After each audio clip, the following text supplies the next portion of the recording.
Hi guys. शुरू हो गया वेल्टर धमाका। वेल्टर के previous year question India learning platform में आपका स्वागत है।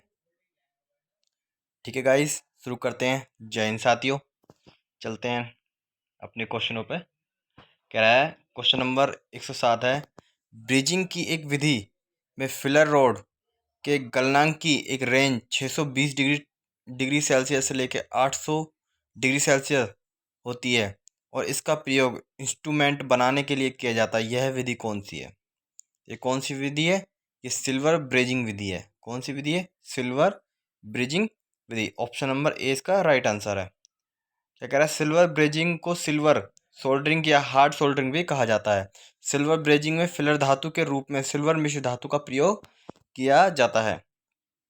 सिल्वर मिश्र धातु में सिल्वर 40% से 60% तक होता है। सिल्वर मिश्र धातु में सिल्वर तथा अन्य धातु जैसे कॉपर, जिंक, कैडमियम भिन्न भिन्न प्रतिशत मात्रा होती है। Question number next. कह रहा है स्पेटर और ब्रोजिंग अलॉय प्राय मिलाए जाते हैं। कितने मिलाए जाते हैं? 50%।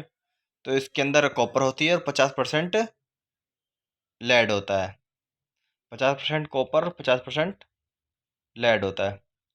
कह रहा है स्प्लिटर एक ब्रिजिंग अलॉय है जिसमें कॉपर 50% और लेड 50% प्राय मिले होते हैं। तांबे तथा चांदी जैसी धातुओं पर परस्पर जोड़ने के लिए स्प्लिटर का गलनांक 620 डिग्री से लेकर 850 डिग्री तक होता है, जबकि तांबे तथा जिंक का परस्पर जोड़ने के लिए स्प्लिटर का गलनांक 650 डिग्री से लेकर 950 डिग्री तक होता है। स्प्लिटर तांबे और जस्ते के से बनी मिश्र धातु है। किससे? तांबे और जस्ते से बनी मिश्र धातु है जिसके द्वारा तांबा, पीतल, लोहा, जस्ता, स्टील आदि धातुएं जोड़ा जाता है। Question number next. कह रहा है ब्रेजिंग एक विधि है जिसमें नॉन फेरस फिलर धातु का प्रयोग किया जाता है जिसका गलनांक होता है कितना? 427 डिग्री सेल्सियस अधिक, परंतु बेस धातु के गलनांक से कम। 427 डिग्री से अधिक होता है परंतु बेस धातु जिस पे वो कार्य किया जाता है उस धातु के गलनांक से कम होता है। अगर उससे ज़्यादा रहेगा तो वह धातु नहीं गल जाएगी, इसलिए उस धातु से कम। ऑप्शन नंबर ए इसका राइट आंसर है। कह रहा है ब्रेजिंग एक विधि है जिसमें नॉन फेरस फिलर धातु का प्रयोग किया जाता है जिसका गलनांक 427 डिग्री सेल्सियस से अधिक, परंतु बेस धातु के गलनांक से कम होता है। ब्रेजिंग दो समान अथवा निम्न धातु पर कठोर जोड़ लगाने की विधि ब्रेजिंग कहलाती है। ब्रेजिंग क्रिया के मुख्य रूप से दो अलॉय प्रयोग किए जाते हैं, स्प्लिटर और सिल्वर स्प्लिटर। कह रहा है ब्रेजिंग कितने कितने तापमान पर की जाती है? ब्रेजिंग कितने में? 470 डिग्री सेल्सियस पे की जाती है। ब्रेजिंग 470 डिग्री तापमान पर की जाती है। ब्रेजिंग दो समान अथवा भिन्न धातुओं पर कठोर जोड़ लगाने की विधि है। इसे पक्का टाँका भी कहते हैं। ब्रेजिंग क्रिया 450 डिग्री सेल्सियस से ऊपर तक का ताप पर की जाती है। कह रहा है सोल्डर में कौन सी दो धातुओं का मिश्रण होता है? टिन और लेड। ऑप्शन नंबर ए इसका राइट आंसर है। कह रहा है सोल्डर सोल्डर में टिन तथा लेड पीबी दो धातुओं का मिश्रण होता है। सोल्डर का उपयोग छोटे पार्ट्स, तार तथा पतली चादर को अस्थायी रूप से जोड़ने के लिए किया जाता है। इसके अतिरिक्त रेडियो, ट्रांजिस्टर तथा विभिन्न प्रकार के इलेक्ट्रॉनिक्स उपकरणों का निर्माण में भी इसका उपयोग किया जाता है। सोल्डर सामान्य दो प्रकार के होते हैं, सॉफ्ट सोल्डर और कठोर सोल्डर। यह लेड तथा टीन की विभिन्न अनुपातों का मिश्रण होता है। कठोर सोल्डर में जिंक तथा क्लोराइड विभिन्न अनुपातों का मिश्रण होता है। कह रहा है सॉफ्ट सोल्डर कितने तापमान पर पिघलता है? सॉफ्ट सोल्डर 300 डिग्री सेल्सियस पर पिघलता है। Question number next. कह रहा है हार्ड सोल्डर में किस धातु का अलॉय होता है? हार्ड सोल्डर में किस धातु का अलॉय होता है? हार्ड सोल्डर में किसका होता है? तांबा व जस्ता। ऑप्शन नंबर ए इसका राइट आंसर है। हार्ड सोल्डर में तांबा व जस्ता अलॉय होता है। यह तांबा तथा जिंक तथा तांबा, जिंक व चांदी को मिलाकर बनाया जाता है। इसका उपयोग तांबा, पीतल व लोहा आदि धातुओं को बड़े आकार के टुकड़े मोटे ताशे में टाँका लगाने के लिए किया जाता है। इसका गलनांक 450 डिग्री सेल्सियस से ऊपर होता है। कह रहा है जब दो प्लेटों को एक दूसरे के ऊपर समकोण पर रखकर जोड़ लगाया जाता है तो उस जोड़ को क्या कहते हैं? उस जोड़ को क्या बोलते हैं? टी जोड़। T joint. जब दो प्लेटों को एक दूसरे के ऊपर समकोण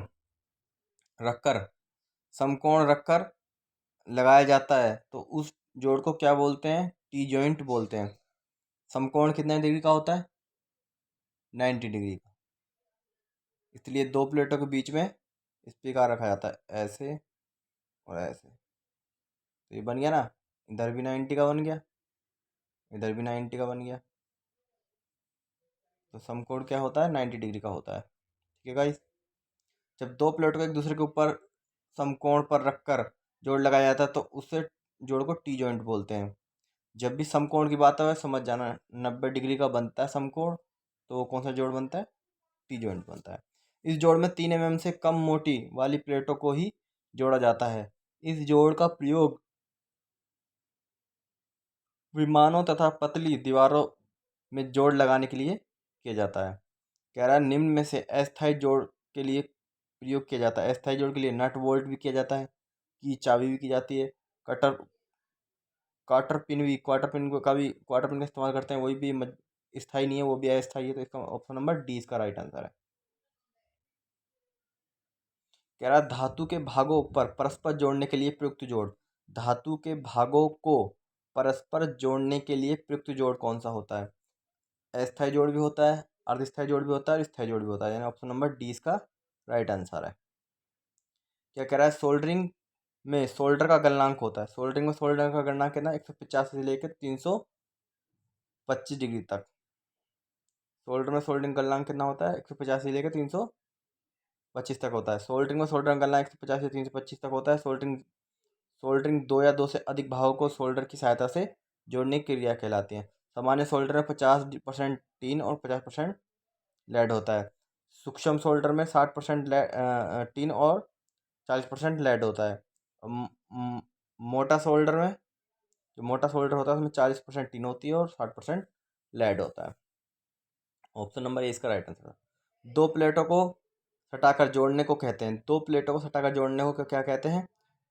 बट जोड़ बोलते हैं। तो क्या बोलते हैं? बट जोड़। दो प्लेटों को सटाकर जोड़ने को क्या कहते हैं? बट जोड़ बोलते हैं। डीआरडीओ टेक्नीशियन भी।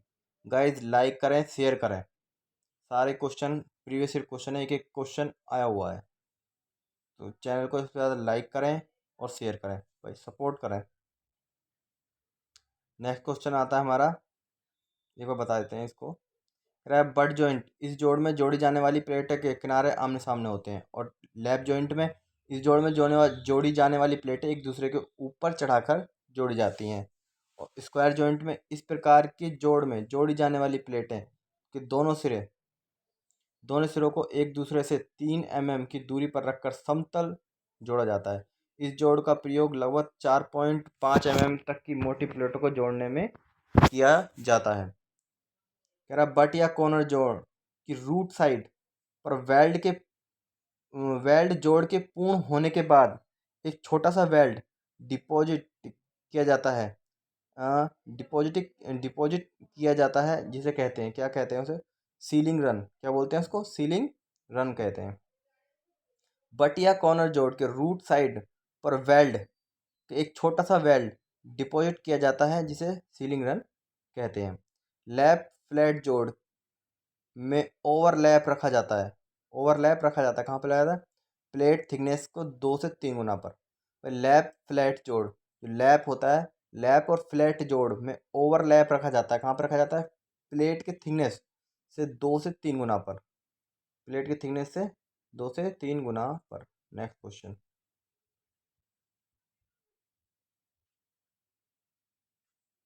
क्वेश्चन नंबर नेक्स्ट है, वेल्ड धातु की सरफेस से फ्यूजन की गहराई को कहते हैं, क्या कहते हैं? पेनिट्रेशन।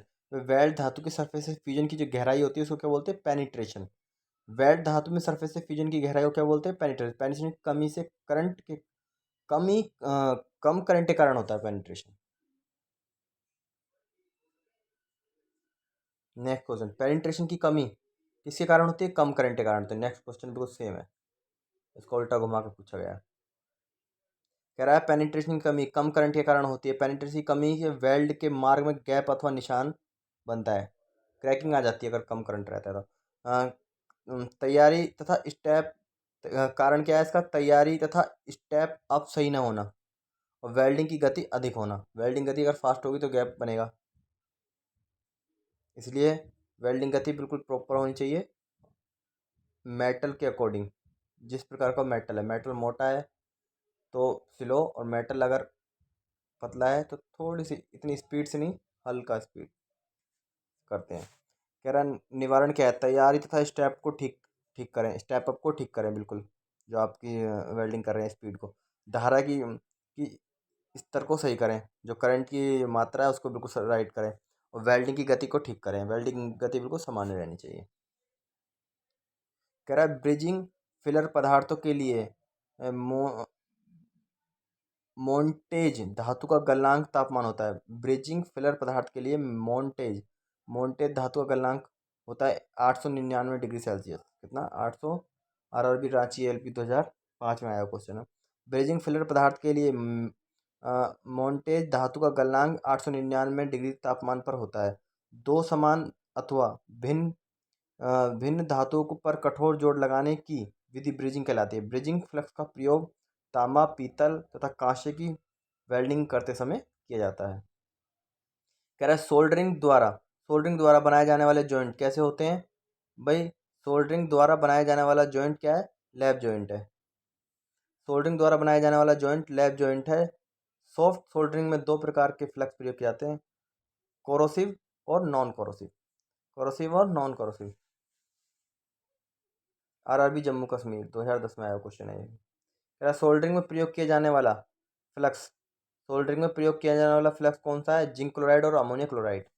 जिंक क्लोराइड और अमोनिया क्लोराइड है। सोल्डरिंग में प्रयोग किया जाने वाला फ्लक्स कौन सा है? जिंक क्लोराइड और ammonia chloride. Option number A इसका राइट आंसर है। कह रहा निम्न में से किसमें ब्रेज की जांच नहीं की जा सकती? किसमें नहीं की जाती? एक्सरे में नहीं है। धातु विज्ञान माइक्रोस्कोप में ब्रेज की जांच की जा सकती है, पॉलिशिंग में, इंचिंग में की जाती है, और विनाशी परीक्षण में भी की जा सकती है। किसमें नहीं? एक्सरे में, क्योंकि एक्सरा मनुष्य की चेस्ट के लिए प्रयोग किया जाता है, ना कि मेटल के लिए प्रयोग किया जाता है।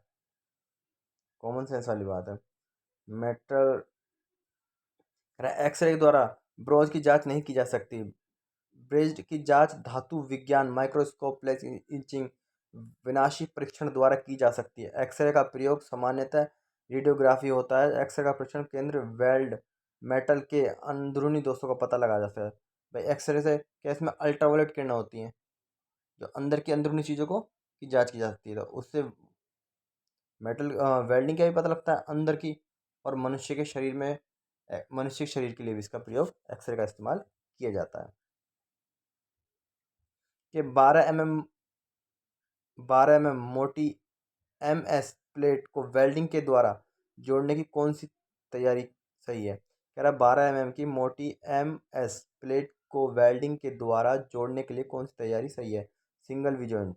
कौन सा? Single V joint. 12 mm मोटी MS प्लेट को वेल्डिंग के द्वारा जोड़ने की सिंगल वी जॉइंट की तैयारी सही है। इस प्रकार के जोड़ में जुड़ने वाली प्लेटों को एक एक सिरे को वेबल करने के पश्चात उन्हें समतल स्थिति में रखकर वी आकार का वेल्ड किया जाता है। ऑप्शन नंबर ए इसका राइट आंसर है। कह रहा वेल्डिंग केबल तथा इलेक्ट्रोड के बीच करंट प्रवाह करने के लिए किसका प्रयोग किया जाता है? किसका प्रयोग किया जाता है? इलेक्ट्रोड होल्डर का। वेल्डिंग केबल तथा इलेक्ट्रोड के बीच वेल्डिंग केबल और इलेक्ट्रोड के बीच में वेल्डिंग केबल होती है, और इलेक्ट्रोड के बीच में किसका प्रयोग होता है? इलेक्ट्रोड होल्डर होता है उसके बीच में, जिसमें वो रोड इलेक्ट्रोड फंसाई जाती है, और उधर से जो ट्रांसफार्मर में से जो वायर आता है वो इलेक्ट्रोड में जॉइंट किया जाता है। कह रहा वेल्डिंग केबल को इलेक्ट्रोड के बीच करंट प्रवाह करने के लिए इलेक्ट्रोड होल्डर का प्रयोग किया जाता है। यह प्लास की तरह ही एक उपकरण होता है। इलेक्ट्रोड को पकड़कर गाइड करने के लिए इंसुलेटेड हैंडलिंग होता है, जिससे अंदर एक बोल्ट द्वारा केबल को जोड़ा जाता है। मतलब बोल्ट के द्वारा, मैंने बताया उसको, उसमें एक बोल्ट के द्वारा उस केबल को, ट्रांसफार्मर से आने वाली जो केबल है उसको जोड़ा जाता है, और आगे इलेक्ट्रोड का इस्तेमाल किया जाता है वेल्डिंग करने के लिए। फिर उस वेल्डिंग विधि का नाम बताइए जिसमें धातु की प्लेटों को जोड़ने के लिए बेस धातु के समान फिलर का प्रयोग बिना किसी दबाव में किया जाता है। तो वो कौन सी है? फ्यूजन वेल्डिंग है। कौन सी है? Fusion welding. फ्यूजन वेल्डिंग, जिसमें धातु की प्लेटों को जोड़ने के लिए बेस धातु के समान फिलर का प्रयोग बिना किसी दबाव के किया जाता है। कार्य की प्रकृति और स्थिति के अनुसार वेल्ड जोड़ निम्न प्रकार के होते हैं: butt joint, lap joint, edge joint, corner joint और टी जॉइंट। कितने 5 प्रकार के होते हैं। सोल्डरिंग आयरन, सोल्डरिंग आयरन की टिप निम्न में से किसकी बनी होती है? किसकी बनी होती है? कॉपर की बनी होती है। आरआरबी मुंबई, भोपाल, एएलपी 2003 में। सारे क्वेश्चन वेरी इंपॉर्टेंट है। गाइज लाइक करें, शेयर करें, चैनल को सब्सक्राइब कर लें और ज़्यादा से ज़्यादा शेयर करें। इससे कुछ होता नहीं है, सपोर्ट मिल जाता है, पता लगता है कि हाँ आप क्लास को पसंद कर रहे हैं, तो मोटिवेशन मिलता है, बस और कुछ नहीं होता इससे। डबल वी और double U arc what welding जोड़ कितनी मोटाई की प्लेटों में प्रयोग किए जाते हैं? कह रहा है double V double U arc butt welding जोड़ कितनी मोटाई की प्लेटों में प्रयोग किया जाता है? तो कितने मोटाई की प्लेटों में इसका प्रयोग किया जाता है? इसका प्रयोग किया जाता है 15 mm की अधिक मोटी प्लेटों में इसका प्रयोग किया जाता है। कह रहा है डबल वी और double U arc butt welding जोड़ 15 mm से अधिक मोटाई की प्लेटों में प्रयोग किए जाते हैं। डबल वी वी बट जोड़, इस जोड़ में प्लेटों की एक एक सिरे के दोनों तरफ से वेबल बनाया जाता है। यह जोड़ अन्य जोड़ की अपेक्षा अधिक मजबूत होता है। Double V double U butt जोड़, इस जोड़ में दोनों प्लेटों के सिरों दोनों तरफ यू आकार के वेबल बनाया जाता है। यह एक अच्छा और मजबूत जोड़ होता है तथा इसे पूरक धातु भी कम लगता है। मेटल का इसमें कम यूज होता है। कह रहा दो समतल टुकड़ों में आकार बनाने के लिए आपको वेल्डिंग के किस रूप की जरूरत होती है? कह रहा दो समतल टुकड़ों को आकार बनाने के लिए वेल्डिंग की किस वेल्डिंग के किस रूप की जरूरत होती है? किसकी? फ्लैट की जरूरत होती है। फ्लैट फ्लैट इस फ्लैट की जरूरत होती है। दो समतल टुकड़ों को आकार बनाने के लिए फ्लैट वेल्डिंग की जरूरत होती है। पूरक पदार्थ द्वारा निर्मित बीड़ों से भरकर बनाने वाले जोड़ ही फ्लैट कहते हैं। इसका प्रयोग प्राय लैप जॉइंट, कॉर्नर जॉइंट तथा टी जॉइंट में किया जाता है। फ्लैट वेल्ड की आकृति त्रिभुजाकार होती है। यदि कोई पदार्थ आसानी से टूट जाता है तो कहा जाएगा क्या कहा जाएगा? भंगूर कहा जाएगा उसे। क्या है? भंगूर। यदि कोई पदार्थ आसानी टूट जाता है तो उसे भंगूर कहा जाता है। इस प्रकार के पदार्थ को थोड़ा सा मोड़ने पर ही टूट जाता है। इन पदार्थों का प्लास्टिक क्षेत्र बहुत कम होता है। इस प्रकार के पदार्थ प्रत्यास्थता सीमा को पार करते हैं ही टूट जाते हैं। वे पदार्थ जिनमें प्लास्टिक क्षेत्र अधिक होता है वे पदार्थों को मोड़ने पर भी नहीं टूटते, उसमें ताने यानी कि फ्लेक्सिबिलिटी अधिक होती है।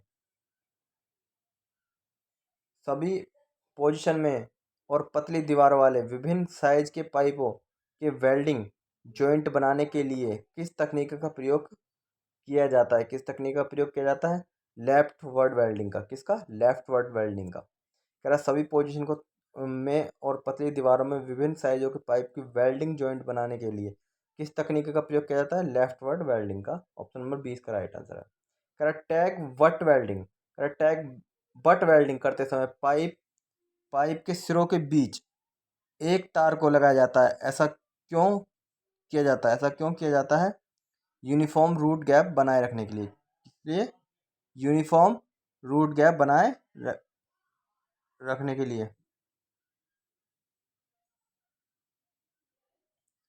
कह रहा पाइप वेल्डिंग के लिए नोजल का चयन किस पर निर्भर करता है? दीवारों की थिकनेस पर। पाइप वेल्डिंग के लिए नोजल का चयन किस पर निर्भर करता है? दीवारों की थिकनेस पर। किस पर? दीवारों की थिकनेस पर। पाइप वेल्डिंग के लिए नोजल का चयन दीवारों की थिकनेस पर निर्भर करता है। पाइप वेल्डिंग प्रक्रम में पाइप के दो टुकड़ों को आपस में जोड़ा जाता है। पाइप वेल्डिंग के लिए गैस वेल्डिंग या विद्युत आर्क वेल्डिंग विद्युत का प्रयोग किया जाता है। इसमें पाइप के किनारों का बाहरी कोण 37 डिग्री से 50 डिग्री तक, अंदरूनी कोण 75 डिग्री पर रखा जाता है। ऑप्शन नंबर ए इसका राइट आंसर। कह रहा यदि पाइप की दीवारों की थिकनेस 4 mm से कम है तो एज की तैयारी की जाती है, स्क्वायर में की जाती है। कह रहा कम व्यास के पाइप को निम्न विधि से काटा जा सकता है। किससे काटा जा सकता है? पाइप कटर के द्वारा। किसके द्वारा? पाइप कटर के द्वारा। एक कम व्यास के पाइप को पाइप कटर से काटा जा सकता है। आरआरबी मुजफ्फरपुर में आया वो क्वेश्चन है। इसमें सी आकृति का मजबूत फ्रेम होता है। इसमें सिरे एक स्पिंडल तथा दूसरे सिरे को गाइड रोलरों को जोड़ा लगा होता है। यह रोलर पाइप को घुमाते समय गाइड करता है। कह रहा है पाइप फिलिंग में मेन लाइन के साथ समकोण में ब्रांच बनाने के लिए निम्न में से किसका प्रयोग किया जाता है? किसका प्रयोग? टी का। ये बताया था समकोण कितना 90 डिग्री का होता है। आरआरबी सिकंदराबाद में आया हुआ है। ऑप्शन नंबर 20 का राइट आंसर है। कह रहा है निम्न में से किस का प्रयोग दो विभिन्न व्यास वाले पाइप को जोड़कर पाइप की लंबाई की सीधी लाइन को बढ़ाने के लिए प्रयोग किया जाता है? सॉकेट का, यूनिट का किया जाता है, या ये क्या जाता है? रिड्यूसिंग सॉकेट का इस्तेमाल किया जाता है। किसका? रिड्यूसिंग सॉकेट का इस्तेमाल किया जाता है। रिड्यूसिंग सॉकेट का प्रयोग दो विभिन्न व्यास वाले पाइपों को जोड़कर पाइप की लंबाई की सीधी लाइन को बढ़ाने के लिए किया जाता है। इसमें एक और व्यास बड़ा और दूसरी ओर व्यास छोटा होता है। कह रहा भारी MS पाइपों की वेल्डिंग किस विधि से करनी चाहिए? किस विधि से करनी? अपहिल वेल्डिंग से।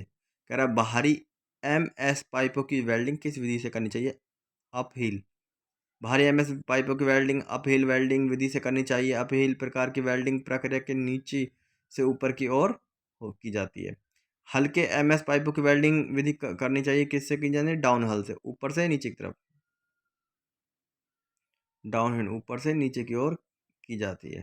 कह रहा अपहिल वेल्डिंग में वेल्डिंग किस प्रकार की जाती है? अपहिल में तो कहाँ से? नीचे से ऊपर की ओर की जाती है। अभी ये क्वेश्चन घुमा के पूछ लिया।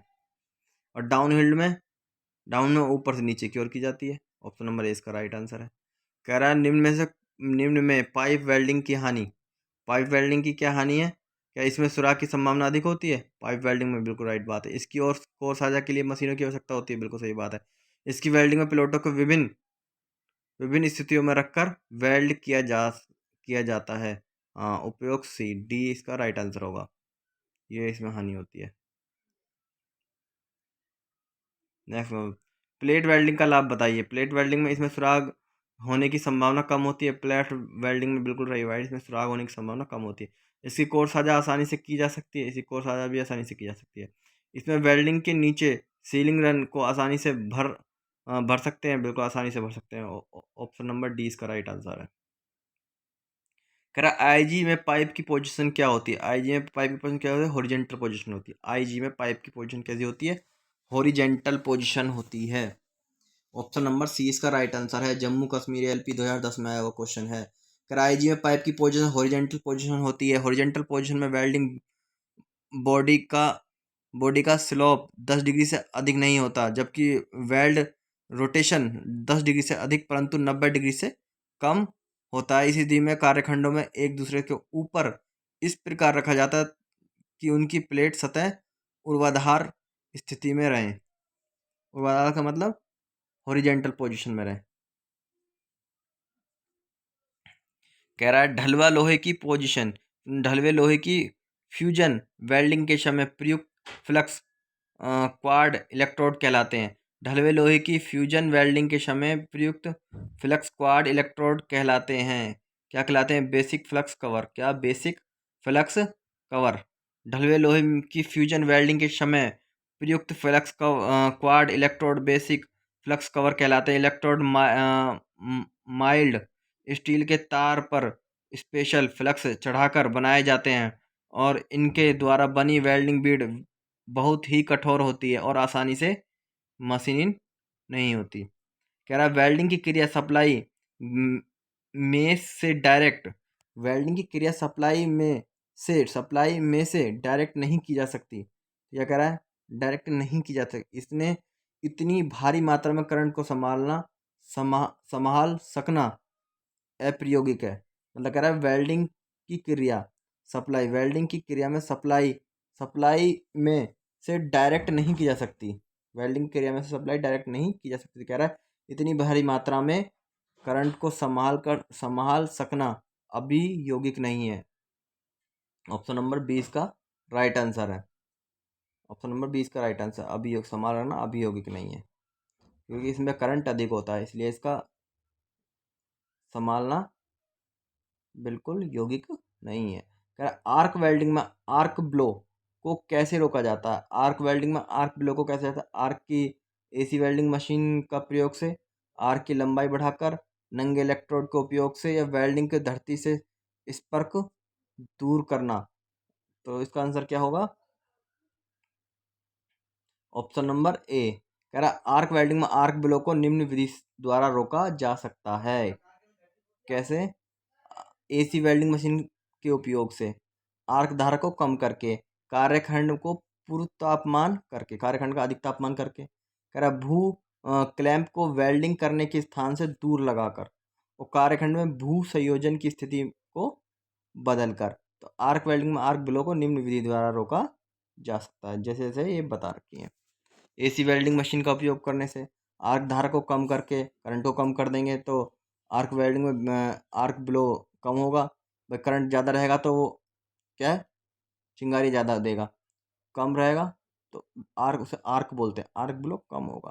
कार्यखंड का पूर्व तापमान करके, कार्यखंड का मतलब यानी कि जिस पे हम कार्य कर रहे हैं उसका तापमान अगर थोड़ा सा मेटल के हिसाब से रखेंगे तो भी आर्क ब्लो कम होगा। और भू क्लैंप को वेल्डिंग करने के स्थान पर से दूर लगाकर, कह रहा भू क्लैंप को, जो हमारी अर्थिंग क्लैंप है, अर्थिंग क्लैंप को वेल्डिंग स्थान के वेल्डिंग करने से स्थान से थोड़ा दूर लगा है, और कार्यखंड को भू संयोजन की स्थिति में बदलकर, यानी कार्यखंड को भू संयोजन की यानी कि वेल्डिंग करने की स्थिति में बदलकर।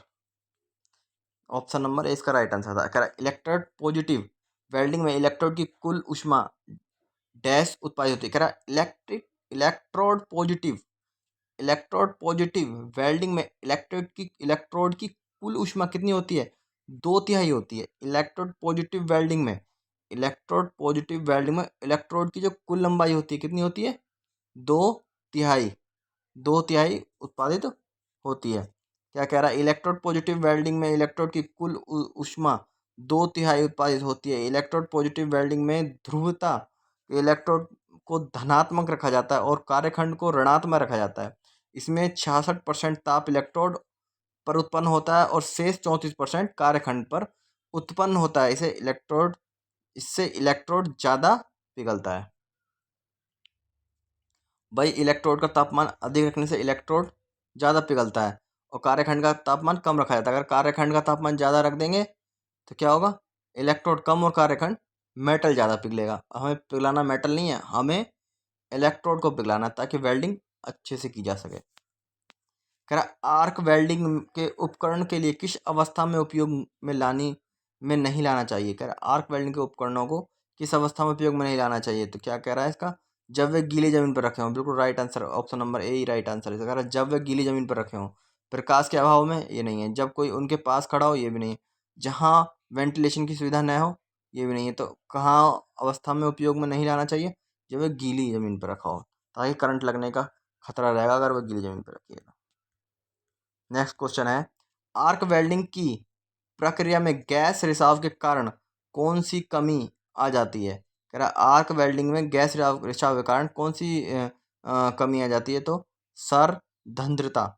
सरदंद्रता मतलब आर्क वेल्डिंग में प्रक्रिया में गैस रिसाव के कारण सरदंद्रता की कमी आ जाती है। वेल्ड की सतह पर यह बीड के अंदर बड़े व्यास के छिद्र को ब्लो होल तथा छोटे व्यास के छिद्रों के समूह को संदृढ़ता कहते हैं। मतलब क्या कह रहा है? वेल्डिंग की सतह, वेल्डिंग जहाँ पे हम वेल्डिंग कर रहे हैं वो मेटल है, और वेल्डिंग सतह पर बीड के अंदर बड़े व्यास यानी कि बड़े बड़े होल हो जाते हैं। व्यास के छेद को बिलो होल, तो छोटे व्यास के छेदों को के समूह को मतलब बड़े होल हो जाते हैं, और कुछ बिलो होल यानी कि छोटे होल हो जाते हैं। उसी को क्या बोलते हैं? सांद्रता कहते हैं। सांद्रता के निम्न कारण है: जॉब की सतह या इलेक्ट्रोड फ्लक्स की अशुद्धियाँ उपस्थित होना, यानी कि हमने अच्छे से फिनिशिंग नहीं करी, उसको साफ नहीं किया मेटल को, इसके कारण होती है। जोड़े जाने वाली सतहों को मध्य आर्द्रता होना, यानी कि आर्द्रता का यानी कि उसके अंदर को नमी, या वो मेटल गीला है। आर्द्रता का मतलब क्या होता है? शुष्क। शुष्क यानी कि उसके अंदर नमी है, मेटल के अंदर मेटल गीला है तो उस कारण भी हो जाता है। और किनारों का अनुचित सफाई यानी किनारों को, उसके जो साइड के किनारे हैं उसमें ये बताया था पहले ही कि किनारे अच्छा उसको मेटल को अच्छे से साफ़ नहीं करेंगे, साफ़ कर लें रेगमाल से, साफ़ कर लें मेटल को अच्छे से साफ़ कर लेंगे तो क्या है वेल्डिंग में फिनिशिंग अच्छी आएगी और ब्लो होल भी नहीं होंगे बिल्कुल भी। ब्लो होल का मतलब कहीं कहीं जो छेद छेद से दिखाई देते हैं ना, इस प्रकार जब हम ऐसे मेटल होता है और मेटल में इस प्रकार से वेल्डिंग करते हैं, जैसे यूं यूं यूं वेल्डिंग यूं यूं होती है तो ये दिख रहे हैं, ये जो होल, ये हल्के हल्के होल जो रह जाते हैं ऐसे ऐसे ऐसे हो जाते हैं, उसी को ये ब्लो होल की बात कर रहा है। ठीक है, इस कह रहा है इलेक्ट्रोड का AWS कोड ई से शुरू होता है, इसमें आगे 4 अक्षर होते हैं। ये क्वेश्चन कई बार पूछा जाता है। कह रहा है इलेक्ट्रोड के AWS कोड को ई से शुरू करते हैं। जैसे ई से शुरू होता है, इलेक्ट्रोड के जो ऊपर कभी ध्यान देना, कहीं वेल्डिंग हो तो वहाँ पे ई से लिखा होता है, ई एस, ऐसे 4 अक्षर लिखे होते हैं। तो ई से शुरू होता है, इसमें आगे 4 अक्षर होते हैं। इसका तीसरा अक्षर क्या दर्शाता है? तीसरा अक्षर क्या दर्शाता है? वेल्डिंग की स्थिति दर्शाता है। क्या दर्शाता है तीसरा अक्षर? वेल्डिंग की स्थिति। ऑप्शन नंबर 20 का राइट आंसर होगा। क्या दर्शाता है? इलेक्ट्रोड का AWS कोड ई से शुरू होता है और इसमें आगे 4 अक्षर होते हैं। इसका तीसरा अक्षर क्या दर्शाता है? वेल्डिंग की स्थिति दर्शाता है गाइस। देखो AWS 4 अक्षर निम्न प्रकार के होते हैं। पहला पहला व दूसरा अंक वेल्ड धातु में तन्य सामर्थ्य को प्रदर्शित करता है और तीसरा वेल्डिंग की स्थिति के लिए होता है और अंतिम अंक फ्लक्स कोटिंग के प्रकार को प्रदर्शित करता है। तो ऑप्शन नंबर क्या था इसका? बी एकदम राइट आंसर था। कह रहा यदि एक वेल्डेड कोड जोड़ बनाने के लिए कह रहा है कि यदि एक वेल्डेड जोड़ बनाने के लिए पास की संख्या को बढ़ाया जाता है तो यह कैसे प्रभावित विकर्तित होता है? तो क्या ये विरूपण बढ़ाएगा? अगर क्या कह रहा है, यह एक वेल्ड जोड़ को बनाने के लिए हम पास पास की संख्या को बढ़ाया जाता है तो ये कैसे प्रभावित करती है? यह विरूपण बढ़ाएगा। विरूपण क्या करेगा? बढ़ाएगा। यदि वेल्डिंग जोड़ बनाने के लिए पास की संख्या को बढ़ाया जाता है तो विरूपण बढ़ेगा। विरूपण निम्न प्रकार के कारण होता है। जोड़ को असमान रूप से ठंडा होना, जोड़ को असमान रूप से ठंडा होना, वेल्डिंग करने से पहले टैकिंग न करना, टैकिंग नहीं करा, वेल्डिंग करने से पहले हमने दोनों मेटल को लगाया इस प्रकार, जॉइंट रखा जहाँ पे जॉइंट करना है और टैकिंग नहीं करा तो क्या हो जाएगा? जॉइंट हिल जाएगा। अगर आप वेल्डिंग बीड के बीच से शुरू कर न करना, अगर वेल्डिंग बीड को बीच से शुरू न करना, अगर वेल्डिंग बीड को हम बीच से शुरू नहीं करेंगे तो भी ये हो जाएगा और विरूपण हो जाएगा। जॉब का पूर्ण तापमान न होना, यानी कि जॉब को प्री हीटिंग देते हैं ना, मेटल को प्री हीटिंग करते हैं, प्री हीटिंग, तो प्री हीटिंग नहीं करेंगे तो भी क्या होगा? ये वेल्डिंग करने से पहले इनबैलेंस हो जाएगा। नेक्स्ट क्वेश्चन, बट जोड़ में पहली बार वेल्डिंग के दौरान एक कुंजी मार्ग बनाए रखा जाता है। बट जोड़ में पहली बार वेल्डिंग के दौरान एक कुंजी मार्ग बनाए रखा जाता है ताकि सुनिश्चित किया जा सके कैसे उचित रूट व्युत्पत्ति, मतलब हमें वेल्डिंग किस प्रकार ऊपर से नीचे करनी है या नीचे से ऊपर करनी है। तो कह रहा है बट जोड़ में पहली बार वेल्डिंग के दौरान एक कुंजी मार्ग बनाया रखा जाता है ताकि उचित रूट व्यवस्थित सुनिश्चित किया जाता है, ताकि सुनिश्चित किया जाता है कि हमें वेल्डिंग किस प्रकार करनी है। दाएं से वेल्डिंग हमें राइट से लेफ्ट की तरफ जाना है या लेफ्ट से राइट की तरफ जाना है या ऊपर से नीचे या नीचे से ऊपर, ये सुनिश्चित हमें पहले ही कर लेना चाहिए जिससे कि वेल्डिंग करते समय कोई दिक्कत ना आए। कह रहा बाईं तरफ गैस वेल्डिंग तकनीकी का उपयोग से माइल्ड स्टील की कितनी मोटी चादर को वेल्ड किया जाता है? कितना? 5 mm की मोटी को। कह रहा बाईं तरफ से गैस वेल्डिंग तकनीकी के उपयोग से माइल्ड स्टील की कितनी मोटी चादर को वेल्ड किया जा सकता है? कितने? 5 mm। कह रहा है बाईं तरफ से गैस वेल्डिंग में लेफ्टवर्ड वेल्डिंग तकनीकी का उपयोग माइल्ड स्टील की 5 mm मोटी चादर को वेल्ड किया जाता है। यह वेल्डिंग दाएं सिरे से आरंभ करके बाएं सिरे की ओर बढ़ती है। इसमें वेल्डिंग टॉर्च तथा दाएं हाथ में तथा फिलर रोड बाएं हाथ में रखी रहती है। वेल्डिंग सतह से फिलर रोड का झुकाव 30 से 40 डिग्री तक और वेल्डिंग टॉर्च का झुकाव 60 से 70 डिग्री तक रहता है। तो ऑप्शन नंबर सी इसका राइट आंसर है। कह रहा वेल्डिंग प्रक्रिया में वेल्ड धातु और बेस धातु को वेल्डेड संयुक्त विपरीत विपरीत तरफ से हटाने के लिए उस तरफ के वेल्डिंग पर पूर्ण प्रवेश सुनिश्चित किया जाना कहलाता है। क्या कहलाता है? बैंक कह रहा है बैक गोगिंग कहलाता है। कह रहा है वेल्डिंग प्रक्रिया में वेल्ड धातु और बेस धातु को वेल्डेड संयुक्त के विपरीत तरफ से हटाने के लिए उस तरफ के वेल्डिंग पर पूर्ण प्रवेश सुनिश्चित किया जाना बैक गॉगिंग कहलाता है। बैक गॉगिंग कहलाता है। नेक्स्ट क्वेश्चन कह रहा है एक वेल्डेड जोड़ में वेल्ड फेस के लिए मूल रूप से न्यूनतम दूरी कितनी होती है? कितनी प्रभावी थ्रॉट। कह रहा है एक वेल्डेड जोड़ को वेल्डेड जोड़ में वेल्ड फेस के लिए मूल से न्यूनतम दूरी है। क्या है? प्रभावी थ्रॉट। एक वेल्डेड जोड़ में वेल्ड फेस के लिए मूल से न्यूनतम दूरी प्रभावी थ्रॉट कहलाता है। डैश ग्रूव है जिसे बेस धातु को पिघलाया जाता है जो वेल्ड टो अथवा वेल्ड रूट के आगे का भाग है तथा जिसे भरा नहीं गया। क्या है? अंडरकट। वो क्या होता कहलाता है? Under cut. Option number D इसका राइट आंसर है। कह रहा है अंडरकट निम्न प्रकार के कारण हो सकते हैं। आर्क बिलो का सही ज्ञान न होना, इलेक्ट्रोड का झुकाव उपयुक्त न होना, आर्क की लंबाई अधिक होना, वेल्डिंग की गति अधिक होना। कह रहा है टिग वेल्डिंग का प्रयोग निम्न में से किस धातु उद्योग में किया जाता है? किस उद्योग में किया जाता है? एरोस्पेस उद्योग में।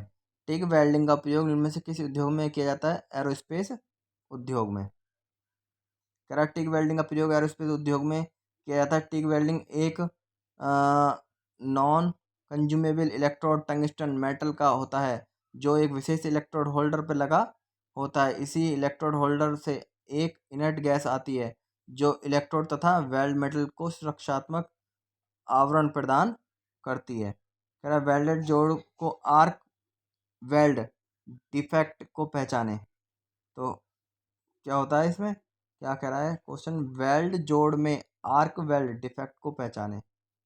क्या डिफेक्ट है इसके अंदर? कह रहा है lack of root penetration. Lack of root penetration. देख रहा है यहाँ पे गैप पेनिट्रेशन यानी गैप बन जा रहा है। यहाँ पे गैप बन जा रहा है। वेल्डिंग सही प्रकार से नहीं की गई। क्या चित्र में प्रदर्शित वेल्ड जोड़ में arc weld defect lack of root penetration है जब वेल्ड मेटल जोड़ की जड़ तक नहीं पहुंचा। देखो गैप बन गया। जड़ तक नहीं पहुंचता तो वेल्डिंग की पेनिट्रेशन की कमी कहलाती है। यानी कि पेनिट्रेशन यानी कम करंट के कारण हो जाता है। ये पेनिट्रेशन निम्न कारण से हो सकती है। वेल्डिंग स्पीड का सही ना होना, वेल्डिंग का सही तरीके से नहीं करना, किनारों की तैयारी ठीक से नहीं होना और स्पीड ज़्यादा होगा तो हो जाएगा ये। तो कह रहा है वेल्डिंग स्पीड का सही न होना।